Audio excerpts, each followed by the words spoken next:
오늘은 신앙고백서 31장과 32장 말씀을 공부하겠는데, 특별히 2장 남았는데 오늘은 31장 그리고 다음 주에 32장 해서 이제 고백서를 다 마치도록 하겠습니다.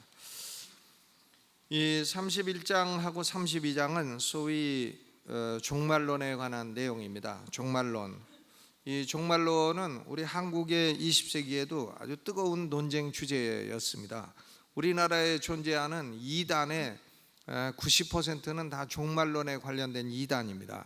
예수님이 금방 오신다든가, 예수님이 영으로 오셨다든가, 무슨 다 이제 그런 얘기죠. 종말론에 관해서 잘못된 교리가 20세기에도 엄청나게 많이 퍼져 나갔는데, 이게 종말론이 그 사회를 지배하게 되고 종말론이 많이 유행하게 되고 하는 것은 대체로 사회가 좀 흉흉할 때 그렇습니다.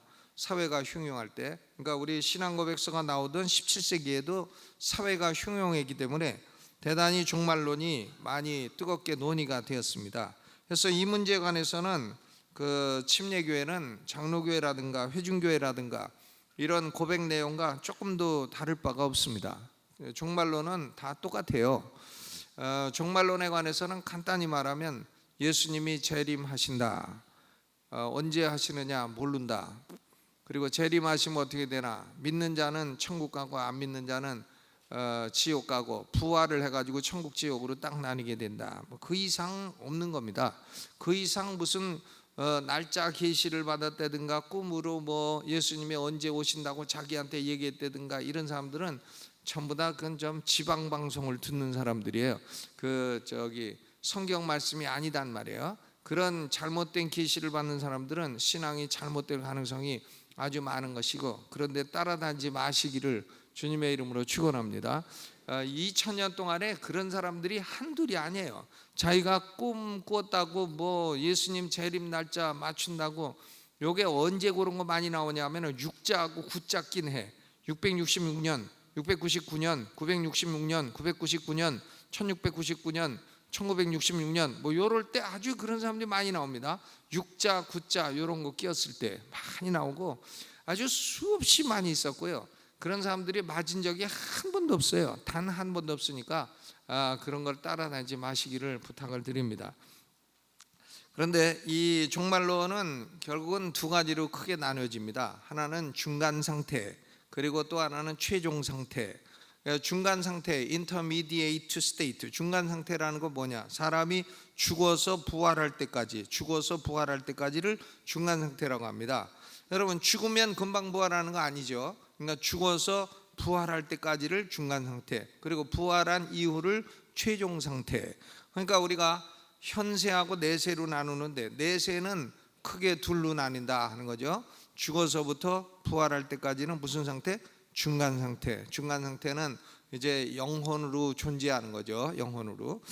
그런데 영혼으로 존재하고, 최종 상태는 부활을 해가지고 영혼과 육신이 결합된 상태로 존재하게 되는 것입니다. 그러니까 중간 상태하고 또 하나는 무슨 상태? 최종 상태. 중간 상태와 최종 상태, 이렇게 나뉘어집니다. 먼저 중간 상태에 관해서 1항 신앙고백서 1항을 한번 읽어보죠. 시작. 인간의 육신은 죽음 뒤에는 먼지로 화하며 부패를 겪는다. 그러나 인간의 영혼은 죽지도 잠들지도 않고 불멸의 실체를 가지고 있기에 그것들을 주신 하나님께로 즉각적으로 돌아간다. 의로운 자들의 영혼은 그때에 완벽하게 거룩한 상태가 되며 낙원에 들어가 그리스도와 함께 거하며 영광과 광채 속에서 하나님의 얼굴을 바라보면서 자신들의 육신이 완전히 구속받기를 기다린다. 사악한 자들의 영혼은 지옥에 던져진다. 그들은 이 지옥에서 고통과 어둠 속에서 마지막 심판을 받는 그 큰 날까지 기다린다. 이 두 장소 이외에 육신으로부터 분리된 영혼들을 위한 다른 어떤 장소를 성경은 언급하지 않는다. 그러니까 천국과 지옥 이외에 다른 장소는 없다. 그러니까 연옥이라는 것은 없다. 이제 그런 말이죠. 그러니까 여기 1항은 중간 상태를 말하는 겁니다. 중간 상태라고 하는 것은 사망 이후 사람이 죽어서 부활할 때까지의 상태를 말하는 것이에요. 그러니까 최종 상태가 아니기 때문에 중간 상태라는 용어를 사용을 하는 것입니다.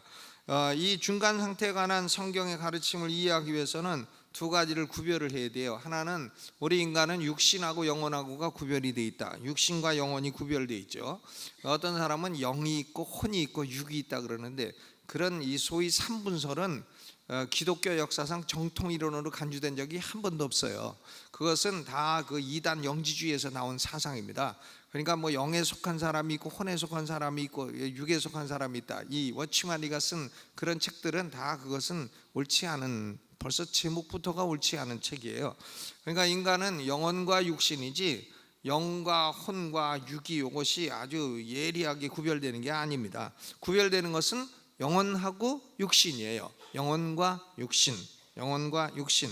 사람은 질적으로 다른 두 실체, 즉 육신과 영혼으로 구성되어 있습니다. body하고 soul, soul은 spirit이라고도 하는 것입니다. 그러나 이 두 실체는 중간 상태에 있어서 그 상태나 위치가 다른 것입니다. 먼저 육신, 사람의 육신은 죽으면 어떻게 되나요? 인간의 육신은 죽음 뒤에는 먼지로 화하며 부패를 겪는다. 그래서 결국 먼지가 되는 겁니다. 먼지가 돼. 그러니까 어떤 분들은 구약 시대에는 그 화장 제도가 없어서 전부 다 매장을 했잖아요. 사람 죽으면 매장을 하는데, 그러니까 지금도 신약 시대에도 매장을 해야 된다, 이런 걸 뭐 끝내 주장하는 설교자들도 있어요. 그런데 대한민국에 매장을 한번 해보세요. 어떻게 되나? 온통 다 나라가 다 무덤화돼 가지고, 아니 5천만 개 무덤이 그게 생겨난다고 생각해 보세요. 어떻게 되겠나? 그러니까 그것은 헛된 소리입니다. 그러니까 매장을 해도 시간 지나면 먼지 되고, 화장을 하면 빨리 먼지 되고, 이런 차이예요. 아무 상관이 없어요. 하나님이 우리를 부활시키실 때는 매장한 육신이나 화장한 육신이나 다 부활시키십니다. 어차피 안 되는 데서 부활시키시는 것이기 때문에, 전능하신 능력이기 때문에 그것은 화장했거나 매장했거나 마찬가지예요. 그러니까 꼭 나는 매장을 해야 되겠다, 그럴 필요 없습니다. 매장해도 부패하고 화장해도 부패하고, 매장한 사람도 15년 지나면 공동묘지에서 15년 지났으니까 파가라 그럽니다. 파가면 그때 화장해야 돼요. 그러니까 결국 마찬가지예요. 마찬가지인 것입니다. 그러니까 인간의 육신은 죽음 뒤에는 부패를 겪고 먼지로 화하는 것입니다. 그러니까 이 사실은 성경만 증거하는 게 아니라 인간이 경험을 봐도 다 그렇습니다. 그러니까 이제 먼지가 안 된 사람들이 있어요. 그 사람들이 옛날에 애굽 사람들처럼 미라로 만들어 갖고 막 방부제를 엄청나게 한 이제 그 사람들은 좀 오래 가겠죠. 네, 그러나 그것도 살이 다 먼지 되기는 마찬가지고, 뼈 같은 게 좀 오래 가는데, 뭐 뼈가 좀 오래 남았다고 무슨 그게 다른 바가 있겠습니까? 마찬가지죠. 그러니까 인간의 육신은 먼지가 됩니다. 그 왜 인간의 육신이 먼지가 되나? 그것은 아담의 불순종으로 말미암아 하나님이 그 죄값으로 인간에게 주신 거예요. 그러니까 죄의 삭은 뭐라고 했습니까? 사망이라. 죄의 삭은 사망이라 해서 인간의 육신은 먼지가 됩니다. 그러나 인간의 영혼에 관해서는 우리 신앙 고백서는 인간의 영혼은 첫째로 죽지도 않는다. 영혼이 죽는 법이 없어요. 죽지 않아요. 그러니까 영혼 멸절설, 이 이단자들은요 영혼 멸절설 그런 걸 취합니다. Annihilationism, 영혼 멸절설. 그러나 그것은 우리 침례교가 믿는 바가 아닙니다. 그러니까 뭐 여호와의 증인, 무슨 안식교 이런 사람들, 안식교 여호와의 증인이나 이런 사람들은 그 영혼 멸절설 혹은 영혼 수면설 이런 걸 취해요. 이 중간 상태에 대해서 이단적인 교파가 굉장히 많습니다. 그런 종파가 많아요. 그런데 우리 신앙 고백서는 인간의 영혼은 죽지도 않는다. 그러니까 영혼 그 멸절이 아니다. 또 잠들지도 않는다. 영혼 수면이 아니다. 그죠? 영혼 수멸이 아니다. 옛날에 종교개혁 때 아나베프티스트들은 영혼 수면설을 믿었어요. 그러나 우리는 침례교는 영혼 수면설을 믿지 않습니다. 영혼 멸절설을 믿지도 않습니다. 그러면 죽지도 않고 잠들지도 않고 어떻게 되나? 불멸의 실체를 가지고 있다. 그러니까 이것이 뭐냐면은 영혼 불멸설이죠. 영혼이 죽습니까? 안 죽습니까? 안 죽어요. 우리 영혼은 죽지 않아요. 영혼은 지금 의식을 갖고 있는데 육신이 죽은 후에도 의식이 있습니까? 없습니까? 있습니다. 다 있어요. 다 있습니다. 그러니까 영혼은 죽지도 않고 잠들지도 않고 불멸의 실체를 가지고 있다. 그러면 우리 침례교가 영혼 불멸설을 믿고 개신교가 영혼 불멸설을 믿으면 옛날 히랍 철학자들, 예를 들어서 플라톤, 아리스토텔레스 이런 사람들도 영혼 불멸설을 믿었습니다. 그러면 이 히랍 철학자들이 믿은 영혼 불멸설하고 성경이 가르치는 영혼 불멸설하고 같은 거냐 다른 거냐 하면 이게 다른 거예요. 다릅니다. 왜냐하면은 이 플라톤 같은 철학자들은 영혼이라는 것은 하나님이 창조하신 게 아니라는 겁니다. 영혼이 사람이 태어나기 전에 선재해 있었다. 소위 영혼 선재설이라는 걸 믿고 있어요.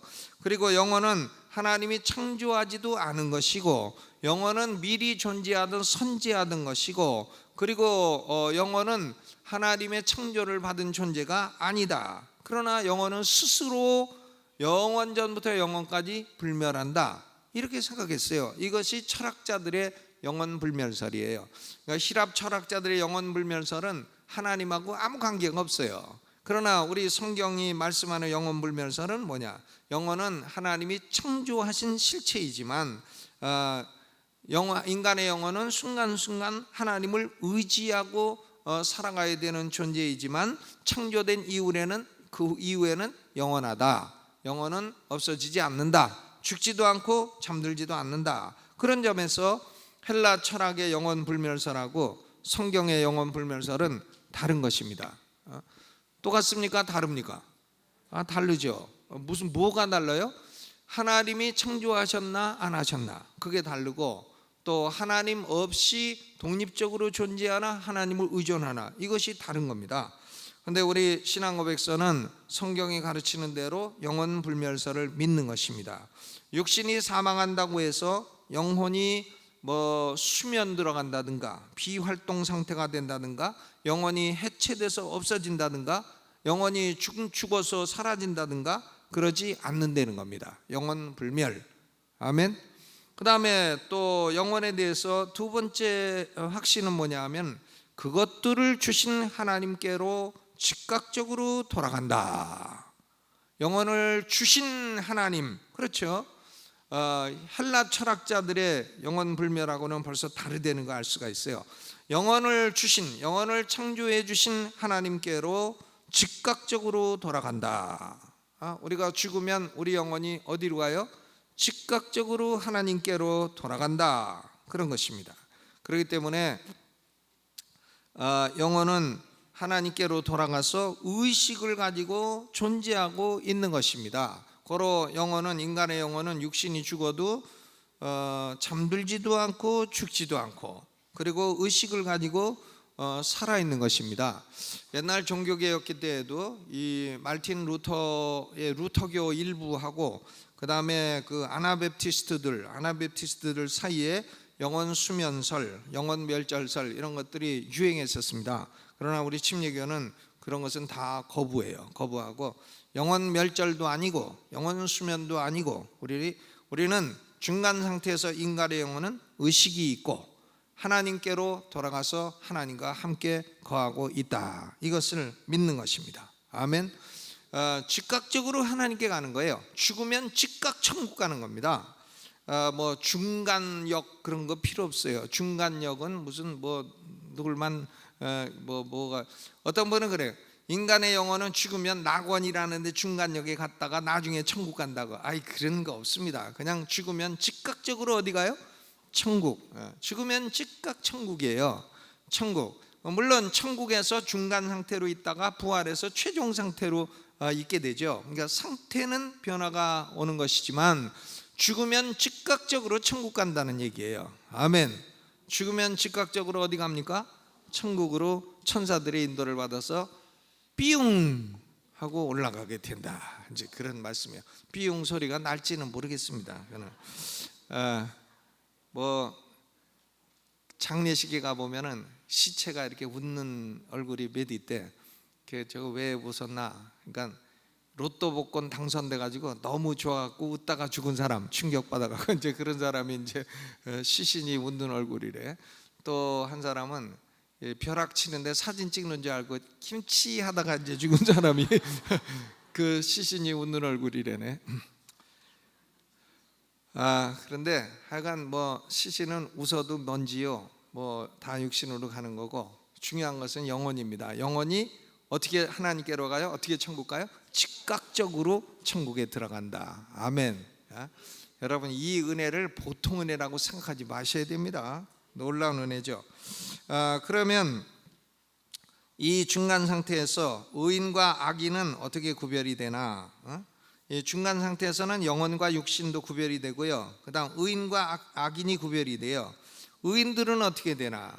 거기 1항 중간에 보니까 의로운 자들의 영혼은 그때 완벽하게 거룩한 상태가 되며 낙원에 들어가 그리스도와 함께 거하며, 낙원은 천국과 똑같은 말이에요. 낙원과 천국, 아브라함 품 똑같은 말입니다. 그리스도와 함께 거하며 영광과 광채 속에서 하나님의 얼굴을 바라보면서 자신들의 육신이 완전히 구속받기를 기다린다. 즉 의인의 영혼은 그 최종 상태를 기다리고 있다, 그런 거죠. 천국에 들어가서 하나님과 교제를 나누면서 최종 상태, 육신의 완전한 구속을 기다리고 있다, 그런 얘기인 것입니다. 의인의 영혼은 그 몇 가지 특징이 있어요. 즉각적으로 하나님께 돌아간다. 즉각적으로 돌아가기 때문에 어떤 연옥 같은 중간 과정, 이런 걸 거치지 않는다 하는 얘기인 것입니다.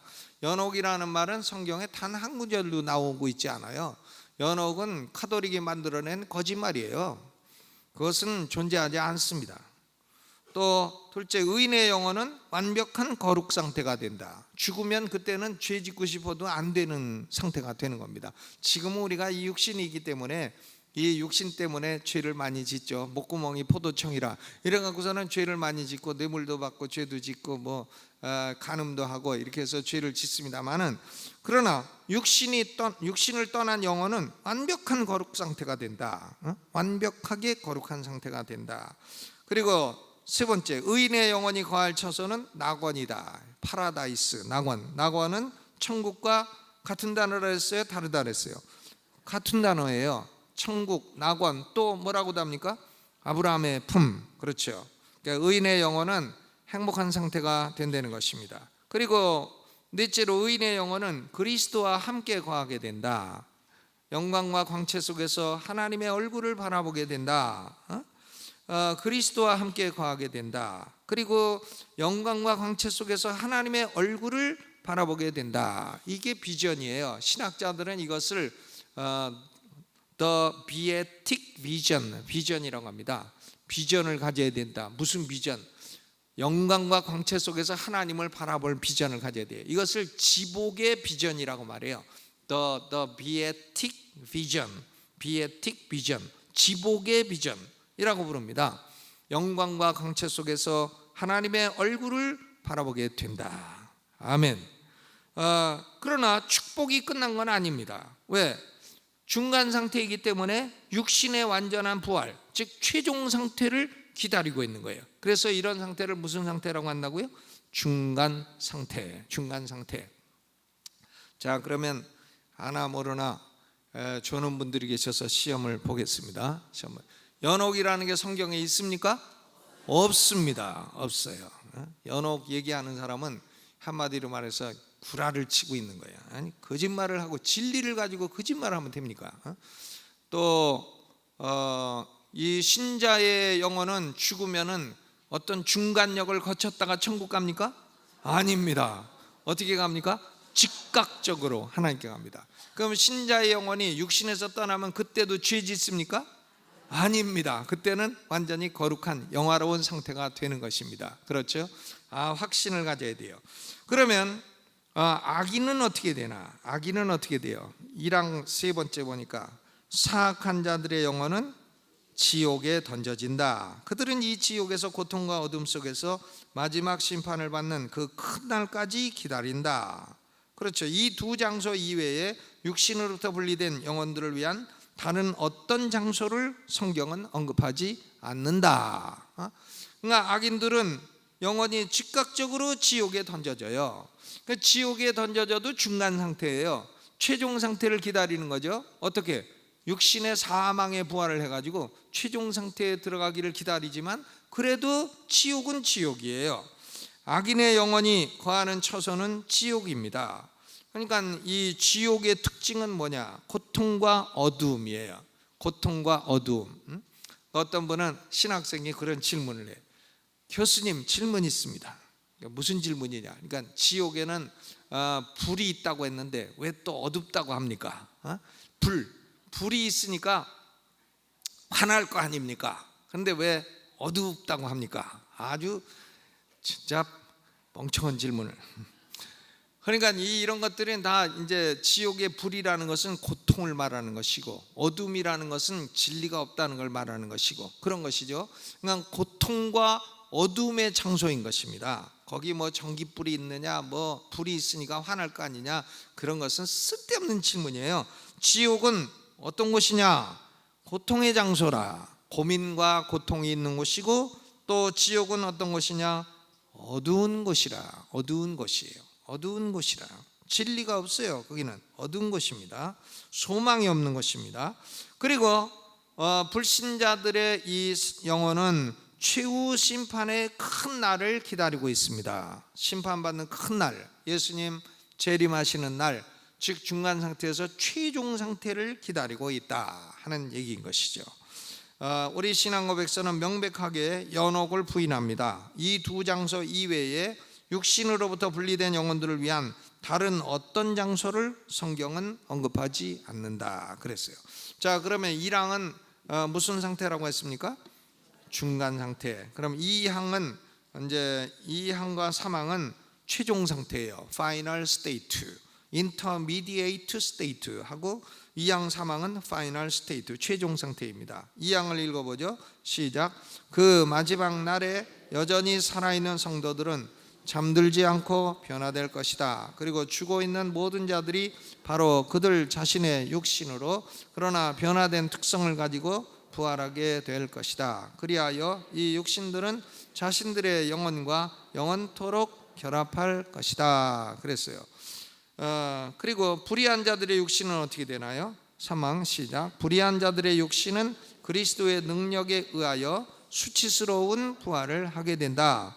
의로운 자들의 육신은 성령에 의하여 존귀한 부활을 하게 되며 그리스도의 영광스러운 몸의 형상으로 화하게 된다 그랬어요. 그러니까 최종 상태죠. 최종 상태가 오는 기준은 언제냐면 예수 그리스도의 재림이에요. 재림. 이 재림은 심판의 날이기도 합니다. 그러니까 마지막 날에 살아있는 성도들은 어떻게 되나? 예수님이 재림하실 때 그때도 살아있는 사람들, 그때 태어나가지고 살고 있는 사람들은 주 예수의 재림의 날에 살아있는 성도들은 죽음을 보지 않고 영광스러운 몸으로 변화될 것입니다. 만약에 우리 시대에 예수님이 오시면 우리는 안 죽고 그대로 싹 변화해가지고 천국으로 가요. 그러니까 우리 시대에 예수님 오시는 게 좋겠어요? 안 좋겠어요? 좋겠습니까? 그러면은 우리 후손들은 다 어떡하라고요? 그러니까 우리 후손들도 더 구원받고 와야죠. 그러니까 한번 죽어갖고 중간 상태를 경험해 보는 것도 재미난 일이에요. 그러니까 우리 시대에 예수 안 오셔도 괜찮아요. 중간 상태로 한번 들어가 보는 것도 괜찮잖아요. 이 신학자들이 논의하는 것 중에는 중간 상태는 이제 육신이 없는 영혼으로만 존재하는데, 이 영혼도 성경에 보면 눈이 있다고 하고 귀가 있다고 하고 그렇습니다. 그러니까 이 영혼이라는 것도 영적인 몸이 있지 않나, 이 spiritual body, 영적인 몸이 있지 않나 그렇게 생각합니다. 저에게 미국에서 그 조직신학을 가르쳐준 교수님은 중간 상태에 영혼만 존재하는 것도 아무것도 없는 게 아니라 영적인 몸이 있다 이렇게 가르쳤어요. 근데 저는 그 말을 가만히 들으면 그게 좀 맞는 것 같아요.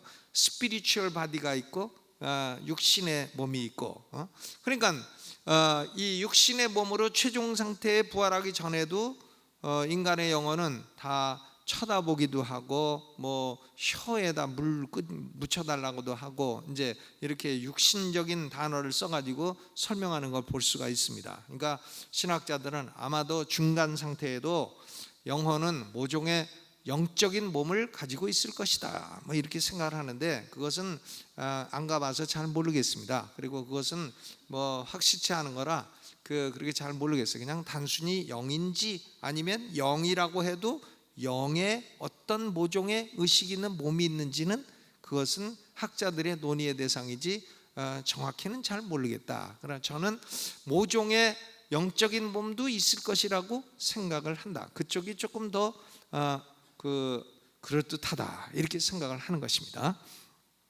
그런데 예수님이 재림하시면 그 다음부터는 영적인 몸이고 뭐고 육신의 몸을 가지고 완전히 부활을 하게 되는 겁니다.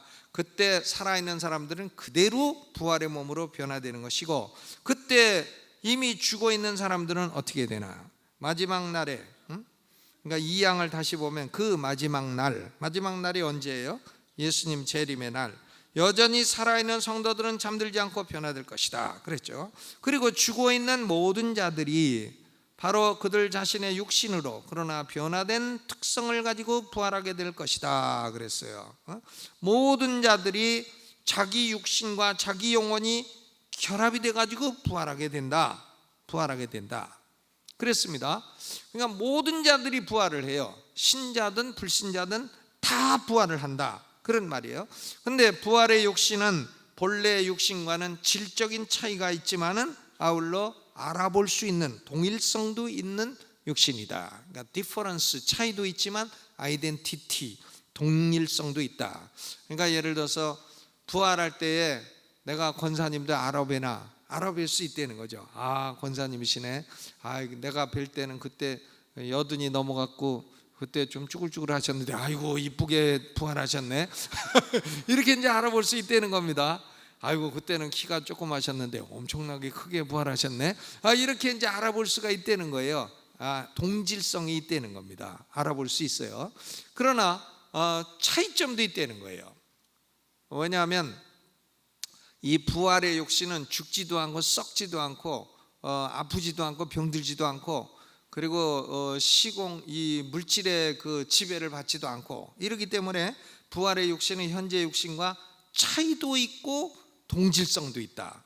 그러니까 예를 들어서 우리가 씨앗을 볼 때 해바라기 씨를 보면 해바라기 씨 보면 이거 해바라기네. 근데 그걸 심어가지고 해바라기에 놔도 이거 해바라기네. 이렇게 말하는 것과 같다는 거죠. 그러니까 씨앗이 동질성도 있지만 차이점도 있다. 이런 것과 똑같다는 거예요. 부활의 날 그렇게 된다는 겁니다. 그때 부활의 날 영광이 다 다르다는 거죠. 별과 별의 영광이 다르고 해와 달의 영광이 다르고 그러듯이 부활의 영광도 다르게 된다. 그때 영광스러운 부활을 할 수 있게 되기를 주의 이름으로 축원합니다.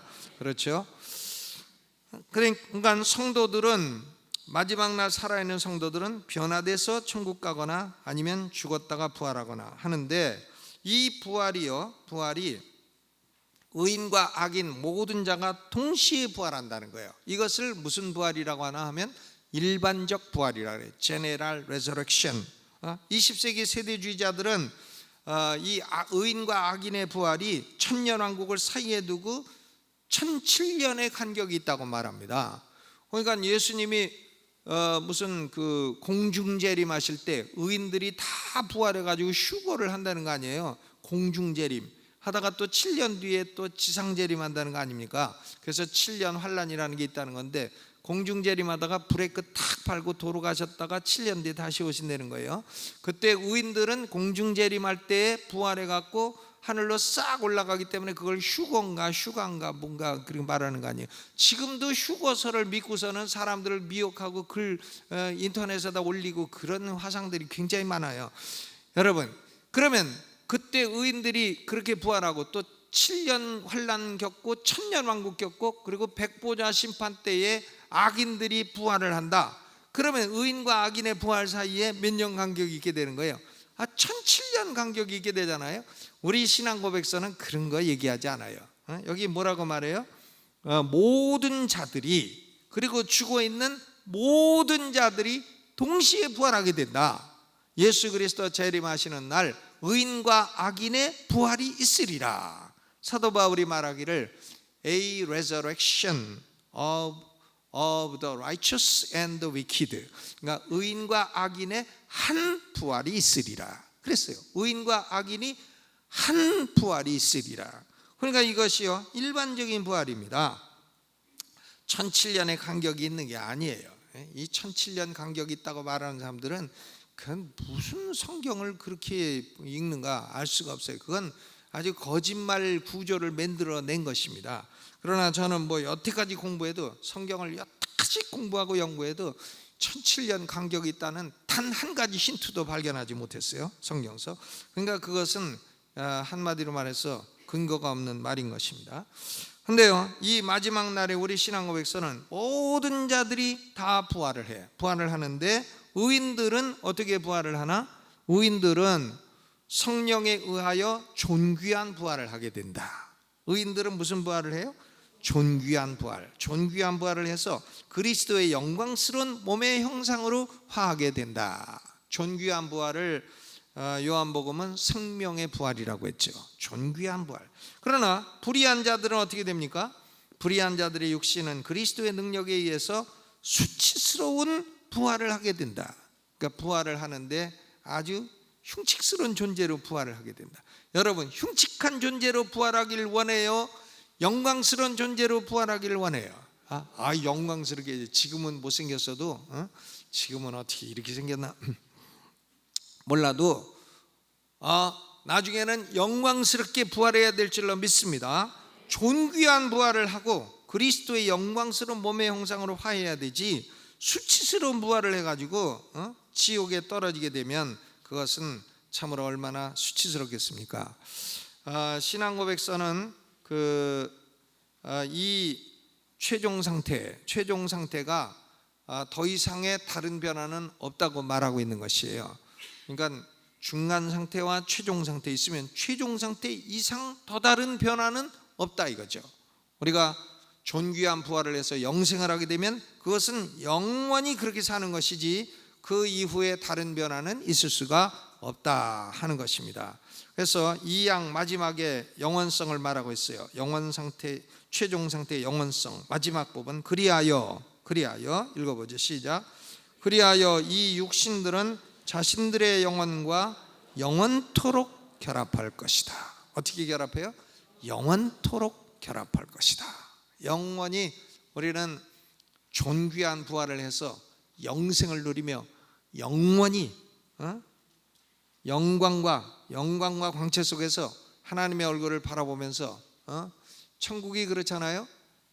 이 하나님 보좌에서 생명수 강가가 흐르고 생명수 강가에 생명나무가 쭉 있고 이 생명나무에서 12달 다른 과실이 맺혀 12달 다른 과실이 맺혀요. 1월 달에 귤 열리고 2월 달에 사과 열리고 3월 달에 바나나 열리고 4월 달에 배 열리고 5월 달에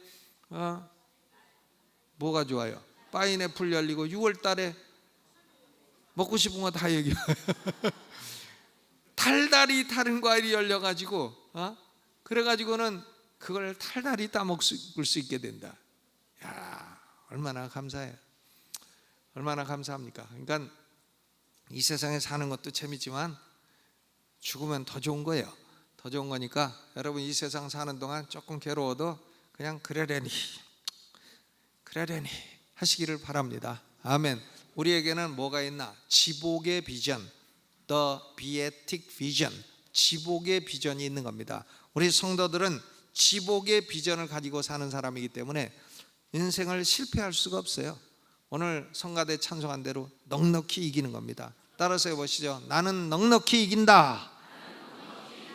아멘. 항상 넉넉히 이기는 자의 자세로 살아가시기를 주의 이름으로 축원합니다.